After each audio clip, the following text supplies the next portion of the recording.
Assalamualaikum warahmatullahi wabarakatuh. Bagaimana anak-anak kabarnya hari ini?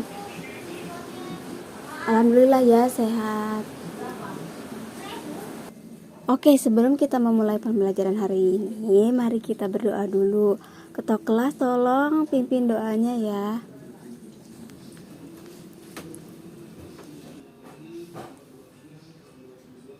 Oke, sebelum memulai pembelajaran hari ini, Ibu akan absen dulu ya. Hari ini kira-kira siapa yang gak hadir? Oh, Denny. Kenapa tidak hadir? Kita doakan semoga Denny cepat sembuh agar bisa kembali mengikuti pembelajaran bersama kita. Oke, sebelum kita memulai pembelajaran hari ini, Ibu mau tanya dulu nih, ada yang masih ingat tidak pembelajaran kita di minggu lalu membahas tentang apa?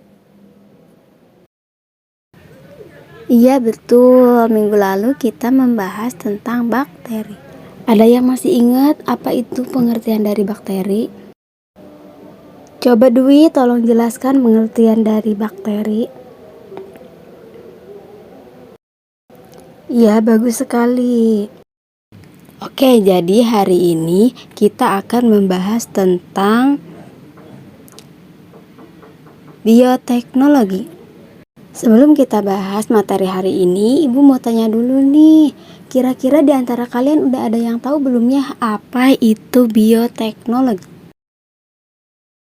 Nah, jadi bioteknologi ini terdiri dari dua kata, yaitu bio yang artinya makhluk hidup dan teknologi yang artinya menghasilkan produk atau jasa. Nah, jadi pengertian bioteknologi ini adalah perpaduan dari ilmu pengetahuan alam dan ilmu rekayasa yang bertujuan meningkatkan aplikasi organisme hidup sel, bagian dari organisme hidup, dan atau analog molekul untuk menghasilkan produk dan jasa. Nah, bioteknologi ini memiliki 3 prinsip ilmiah, yaitu input, proses, dan output. Input ini yaitu bahan yang diproses untuk menghasilkan bioteknologi, sedangkan proses artinya melibatkan agen makhluk hidup, yaitu mikroorganisme. Yang terakhir yaitu output. Output itu adalah produk yang menghasilkan barang dan jasa. Nah, di sini kita akan membahas tentang era bioteknologi. Era bioteknologi ini terbagi menjadi dua, yaitu bioteknologi konvensional dan juga bioteknologi modern. Apa sih perbedaan dari kedua bioteknologi ini? Yang pertama yaitu bioteknologi konvensional, pemanfaatan mikroba, proses biokimia, proses genetik alami seperti mutasi dan rekombinasi genetik tanpa adanya rekayasa. Contoh dari pembuatan bioteknologi konvensional ini yaitu pembuatan tempe, pembuatan oncom, pembuatan nata de coco, dan produksi antibiotik. Nah, selanjutnya kita akan membahas tentang bioteknologi modern. Bioteknologi modern didasarkan pada rekayasa DNA, yaitu upaya memperoleh makhluk hidup dengan sifat yang diinginkan melalui mutasi DNA secara transgenik maupun memanfaatkan faktor lingkungan atau teknik kultur in vitro yang dapat menyebabkan mutasi. Selain memanfaatkan dasar mikrobiologi dan biokimia serta genetika molekuler dan biologi inti.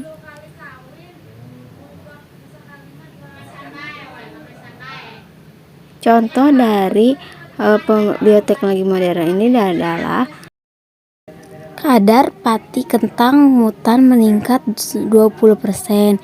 Yang kedua, tanaman kedelai tengger berumur pendek dengan produktivitas tinggi yang diperoleh dari radiasi seleksi biji-bijian kedelai.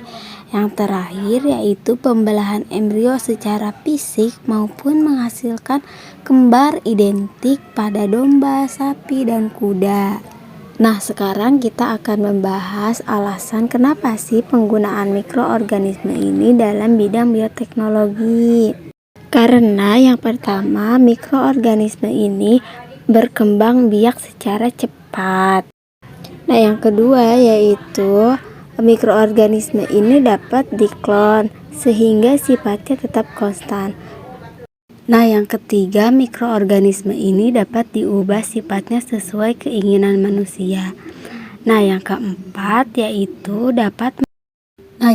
ini mikroorganisme dapat menghasilkan produk atau jasa. Nah, selanjutnya kita akan membahas aplikasi bidang bioteknologi. Yang pertama yaitu bidang pertanian dan perkebunan. Yang kedua, bidang makanan. Yang ketiga, bidang industri. Yang keempat, bidang peternakan. Yang kelima, bidang sangan. Ada bidang pertambangan, bidang lingkungan, bidang obat-obatan, bidang bioteknologi DNA, dan juga bidang bioteknologi lainnya.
Nah, selanjutnya kita akan membahas tentang bioteknologi di bidang makanan. Pemanfaatannya yang pertama yaitu pembuatan keju, pembuatan mentega, pembuatan yogurt, pembuatan kecap, pembuatan tempe, pembuatan tape, pembuatan makanan prokariotik dan prekariotik, dan minuman beralkohol. Nah, selanjutnya kita akan membahas tentang bioteknologi di bidang peternakan, yaitu yang pertama di bidang transgenik, kedua produksi vaksin hewan, yang ketiga produksi hormon pertumbuhan.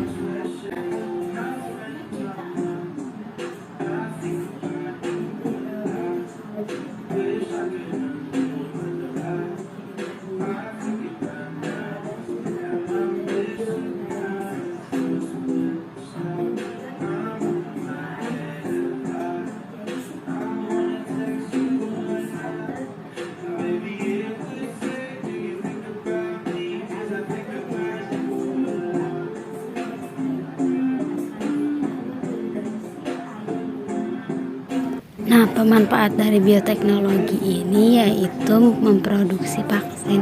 Apa sih vaksin itu? Vaksin adalah bahan antigenik yang digunakan untuk menghasilkan kekebalan aktif terhadap suatu penyakit sehingga dapat mencegah atau mengurangi pengaruh infeksi oleh organisme alami atau liar.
Selanjutnya kita akan membahas tentang reproduktif cloning.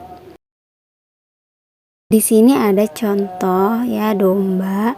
Ini hasil dari cloning. Nah, reproduktif cloning merupakan teknologi yang digunakan untuk menghasilkan hewan yang memiliki DNA inti yang sama seperti induk hewan sebelumnya. Domba Dolly ini merupakan contoh hasil reproduktif cloning yang dikerjakan dengan teknik somatic rescuer transfer.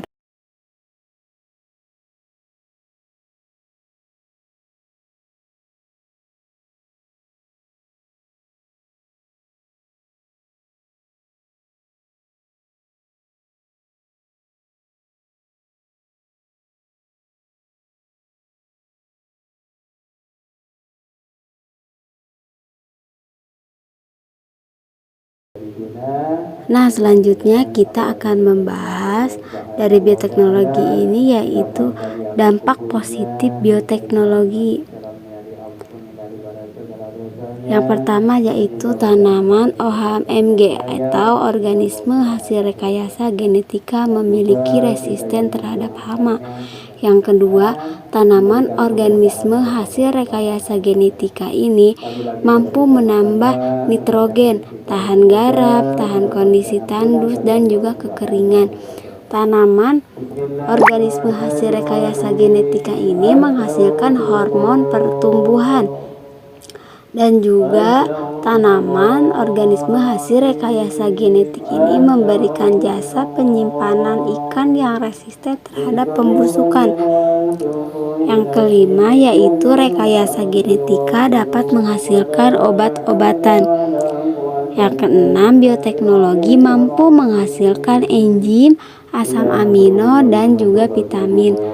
Dan masih banyak manfaat bioteknologinya yang lain. Nah, sekarang ada dampak negatif dari bioteknologi. Yang pertama yaitu tanaman tomat transgenik dalam jangka waktu 10 tahun menghasilkan akar yang dapat mematikan organisme tanah. Yang kedua, bakteri Klebsiella yang direkayasa pada tanaman dapat menghasilkan etanol yang dapat mematikan mikroorganisme di tanah. Nah, yang ketiga, sari bunga jagung bete dapat membunuh organisme non-target seperti kupu-kupu. Yang keempat, tanaman hasil rekayasa genetika dapat mengandung bahan toksik bila dikonsumsi. Dan yang kelima, tanaman hasil rekayasa genetika dapat mengganggu keseimbangan lingkungan dan menurunkan biodiversitas. Baik anak-anak, cukup sekian pembelajaran kita hari ini. Apa ada yang ditanyakan? Atau mungkin belum ada yang mengerti, boleh ditanyakan dulu. Tidak ada? Jika tidak ada pertanyaan, Ibu akhiri pembelajaran kita hari ini. Kita lanjut dengan pembelajaran materi di minggu depan. Baik ya anak-anak, Ibu tutup pembelajaran kita hari ini. Wassalamualaikum warahmatullahi wabarakatuh.